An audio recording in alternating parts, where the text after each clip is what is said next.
இந்த செம்மணியினுடைய புவியியல் ரீதியான அமைப்பு தொடர்பாகவும் நாங்கள் விளங்கிக் கொள்ள வேண்டியிருக்கிறது. யாழ்ப்பாணம் உங்களை வரவேற்கிறது என்கிற அந்த வளைவு காணப்படுகின்ற அந்த செம்மணி பிராந்தியம் என்பது அல்லது பிரதேசம் என்பது யாழ்ப்பாணம் நகரத்துக்குள்ளே அல்லது யாழ்ப்பாண அந்த பிரதேசத்திற்குள்ளே ஏனைய பகுதிகளில் இருந்து மக்கள் உள்வருவதற்கான அந்த ஏனாயின் பிரதான வீதியூடாக உள்வருவதற்கான மிக முக்கியமான ஒரு இடமாக அது காணப்படுகிறது.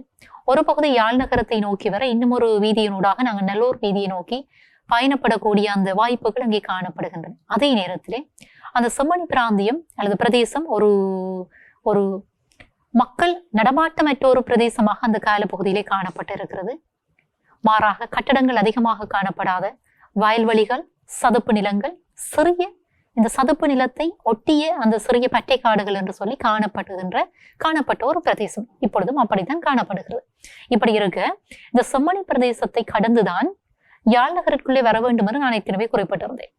அரியாலை ஊடாக இந்த யாழ் நகரை நோக்கி மறைமுகமான செயற்பாடுகளில் ஈடுபட்டிருந்த விடுதலை புலிகள் இந்த பகுதி ஊடாகத்தான் யாழ் நகருக்குள் பிரவேசிக்க வேண்டிய ஒரு நிலை அந்த காலப்பகுதியிலே காணப்பட்டது.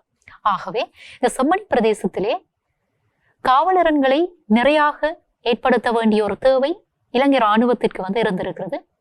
அதனால் அந்த பகுதியிலே காவலரன்கள் அதிகமாக காணப்பட்டு இருக்கின்றன. அது மட்டுமன்றி காவலரன் காணப்படுகிற போது அங்கே நாங்கள் ஆங்கிலத்திலே பண்ட் என்று அழைக்கப்படுகிற மண் அணைகளை அணைப்பதற்கான அல்லது அமைப்பதற்கான முயற்சிகளும் அவ்வப்போது அந்த காலப்பகுதியிலே நிகழ்த்தப்படுவது வளமையாக இருக்கலாம். இதன் காரணமாக இந்த ஜேசிபி பெக்கோ இயந்திரங்கள் அங்கே சாதாரணமாகவே பணியிலே ஈடுபட்டு கொண்டு இருக்குமா.